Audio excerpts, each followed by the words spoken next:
Miguel, just when you guys look at recent history back in 2024 in the NLDS, you guys found yourselves in a situation in which you were facing elimination. What do you remember about that game, how you guys were able to fight back, win that series, ultimately, of course, moving on, winning the World Series? What do you remember about that moment that you guys can apply to tonight? Yeah, execution. I think it all comes down to that. I think we've been playing the whole year through the up and downs, and this is not going to be any different. We knew it wasn't going to be easy. At some point, it was going to get tough for us. Obviously, we've been playing really good throughout this whole postseason, but the season kind of taught us a lot, and I feel like this is a moment where we're going to get all the experience that we got from not just a year, but the experience that a lot of guys in this clubhouse have to kind of face these couple games. And the whole goal is to play again here tomorrow. Nothing you can do about the past. All you can do about is the present and what you do today to perform, to execute the plan, and to go out there for every single out to kind of like give everything that you have. Because I mean, 2 more days you're gonna be home and you're gonna be resting and having a full off season. Up front, your left, Daniel. Hey, Miguel. Después del quinto juego en LA, vimos cómo te tomaste un momento quizás para quedarte en el dugout y creo que estabas viendo el estadio. ¿No puedes describir lo que estabas pasando por ese momento y quizás viendo en perspectiva lo que ha significado todo este tiempo para ti en esta organización? Sí, es primera vez para mí que voy a ir a la agencia libre. Nunca antes había estado en esta situación. Creo que los Dodgers y la organización de Los Ángeles para mí significan muchísimo, ya lo he dicho anteriormente. Y para mí obviamente era un momento que estaba tratando de solamente dar las gracias por todo el tiempo que había pasado ahí. Y indiferentemente si fuera desde el banco, jugando, en el clubhouse, llegando aquí a Los Ángeles sin mis 2 hijos, viendo hacia arriba y buscándolos a ellos ahí. Yo en el 2014 no lo tenía a toda la familia que tengo ahora y ahora tenía a 20 personas conmigo en el clubhouse. Creo que todo eso era prácticamente haciendo un poco de reflexión de lo que ha sido mi carrera acá en Los Ángeles, y si terminaba ese día siendo el último juego en casa con el uniforme de los Dodgers, quería tomarme un momento y por eso creo que simplemente salió natural. No estaba buscando ningún tipo de interacción, ni mucho menos, pero sentía que debía quedarme un tiempo extra ahí. On your right, Gabe, straight ahead. Hey, Mickey.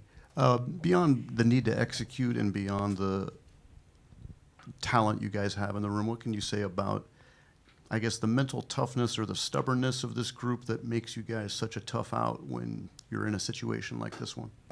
Yeah, I just feel like we've been through a lot in our careers, and everybody knows what they need to do to get back on track.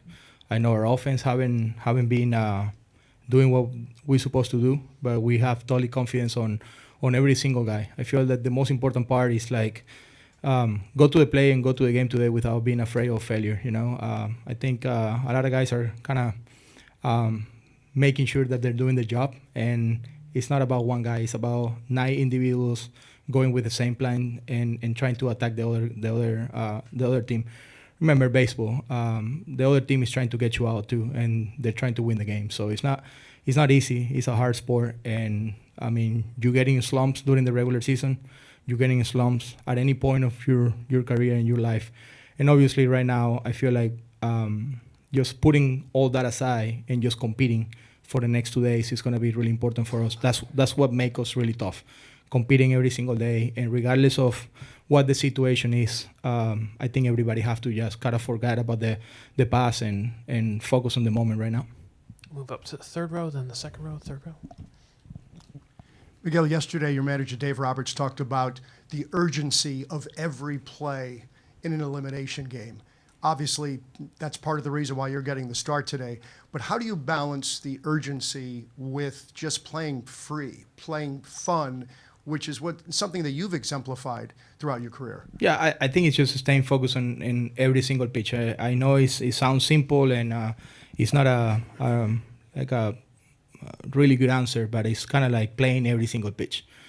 Playing every single pitch with everything that you have, because you don't know when the opportunity is going to come and the ground ball is going to come my way, or the fly ball is going to go to the outfield, or the pitcher needs to make a big pitch. If you wait for that moment to come to you, it's going to be too late. I just feel like the concentration and the urgency have to come from being ready for every single pitch, regardless of what inning it is. if they're running on base, three bases loaded, or the situation of the game. I feel like we have to stay in the game for all the pitches, 27 outs on defense and offense, and I think that's gonna be what you guys gonna see from us tonight. On the second row, Miggy.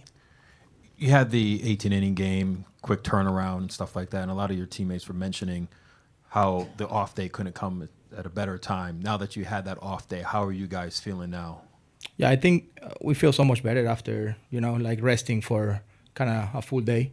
Even though we have to travel and change time zones and all that, it's always kind of part of the process, part of what we're doing. But at the end of the day, you got to understand that we've been playing ball for a long time. And the Dodger organization has been doing a lot of great things for baseball.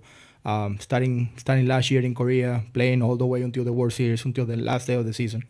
A day like today, last year, we were playing. And then this year, we went to Japan and did everything for baseball that we're supposed to do. And then here we are playing on the last game of the season again. So it's been a long journey for the team, for the organization, for every player out here that had the opportunity to do that. It's been really stressful, and everybody is mentally tired. And physically, you can only imagine how it is. We're not going to do that as an excuse. We're just going to continue to do what we need to do. But at the end of the day, regardless of what the results are, we still have the goal to win the World Series, which been the goal ever since we got to spring training. But regardless of what happened, I'm really proud of every guy in this room, in the organization, and I feel like we're gonna be feeling really good in 2 days when we got the opportunity to win this. When you're not playing baseball, what does Halloween look like for you and your family? I mean, it's been a couple years doing it with my kids now, and it's just like getting custom up with the kids and going around in Miami and ask for candies. But it's been so much better the last 2 years because they have to do it with the kids on the team. They're having a party right now at the hotel, and so they're having a lot of fun. So I'm happy that the last 2 years they've been doing it on a plane and on a team trip to New York and now in Toronto. And one we're behind, Bill. Yeah, Miggy, what did you think of the match race between Hyeseong and Dave Roberts last night? And does that do anything, break any tension? Of course, it make you smile, and it make you have a good time. When the head of the group is kind of like is loose like that, and he's willing to do anything. That's what he tells everybody, that he will do anything for the team. Even though he got no chance to beat Kim to third base, he tried to do like the shortcut. He didn't know that the camera was there. He tripped on the camera, and we saw the rest, right? So it's all over social media in the biggest stage of the year. Right before a game, facing elimination, this guy is like on the ground, like with his uniform full of dirt, right? And he's not backing away from it. So that's what he tells you about Doc, and he will do anything for this group and to spark the team. Was he in early for treatment today? He should, because I feel like his hamstring is kind of bothering him. But I mean, we got plenty of tables there full of players. Third row, your left, Jack, then Jordan. Yeah, one more on that. How big of a head start would he have needed to have won? I just think he got a better chance going straight from first to third on a straight line, and then make him like going around. I think that was the initial thought of the race, but then he wanted to prove a point that he can beat him from that start, and it wasn't enough. We all saw the results.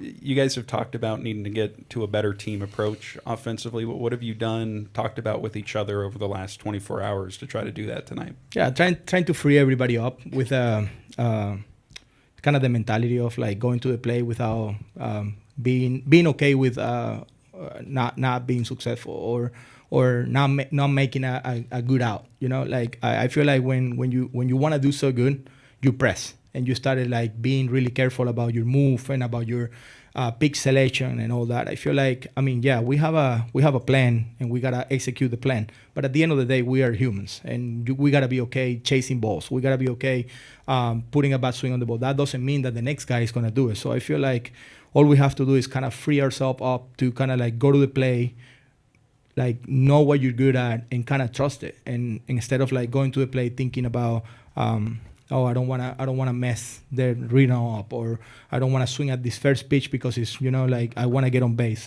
If you don't have in your game the walk, or the like the long ball. Why you're gonna be chasing that when an opportunity is out there for that? I feel like the 18 inning game kind of like taught us that, you know, like we couldn't build an inning until like Freddie hit the homer, and I feel like it's really important for us to focus on what you're good at and what's your kind of your tool package in this situation, instead of like trying to be like someone else or trying to go out there and trying to do something bigger than what you're capable of doing. Jordan in the second row, Miggy. But can you talk about your view of Yamamoto since he first signed and showed up in spring training last season to where he is right now? What have you seen from him? Yeah, he just became the guy, you know, the horse that kind of like everybody knew he was gonna be. We got a lot of stats on Japan that he did this for a long time there. We know he came to a different league to face different hitters and all that, and last year was kind of an adjustment for him. And even though he was adjusting to the league, he won the World Series and he was the guy for us. Then this year he took it to the next level where he almost threw a no-hitter in Baltimore early in the year, and then the last 3 or 4 games that he pitched, he's been taking the ball long in the game, and we kind of know that he's kind of capable of that. But at the end of the day, it's really satisfying to see the results the last couple games. So we're expecting him to kind of take the ball as long as he can today, because we all know how good that guy prepares for every start. And what he just did the other day, went to the bullpen on the 18th inning and willing to pitch in that situation. It talks a lot about the commitment and the effort that he's going to put for this team to be the horse.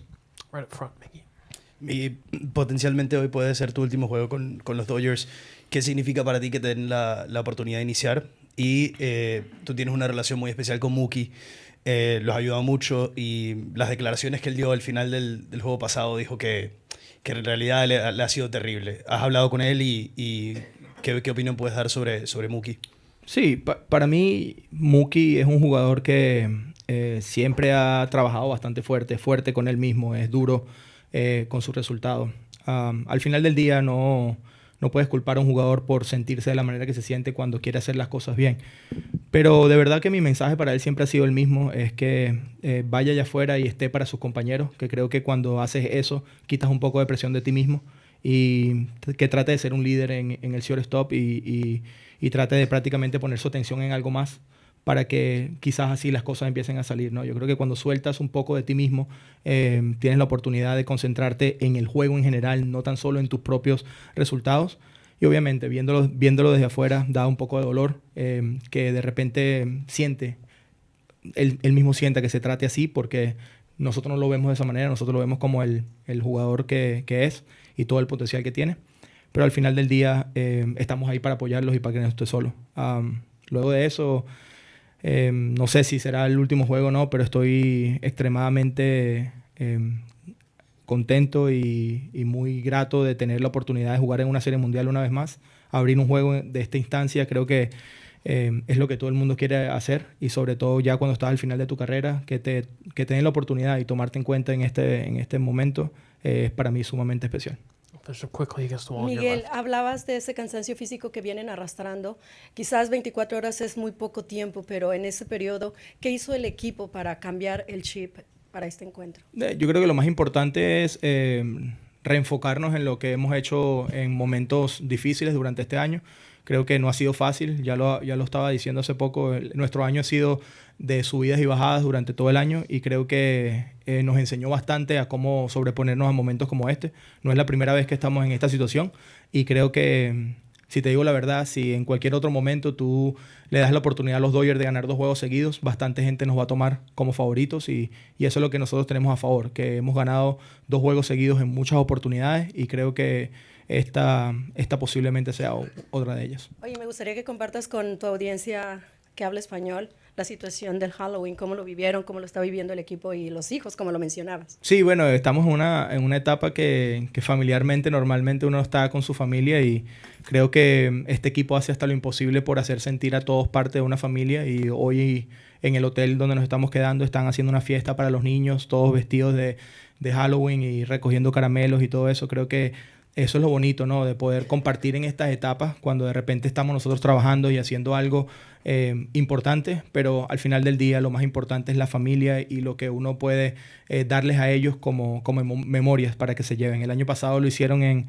el hotel y en el avión yendo a Nueva York. Este año fue en el avión viniendo para Toronto y aquí en el hotel en Toronto, y estoy sumamente contento de que, bueno, de que ellos también pueden aprovechar su tiempo, y espero que con un juego ganado también al final del día. All right, Mickey, thank you so much for your time. Thank you, guys. Appreciate it. Good luck tonight.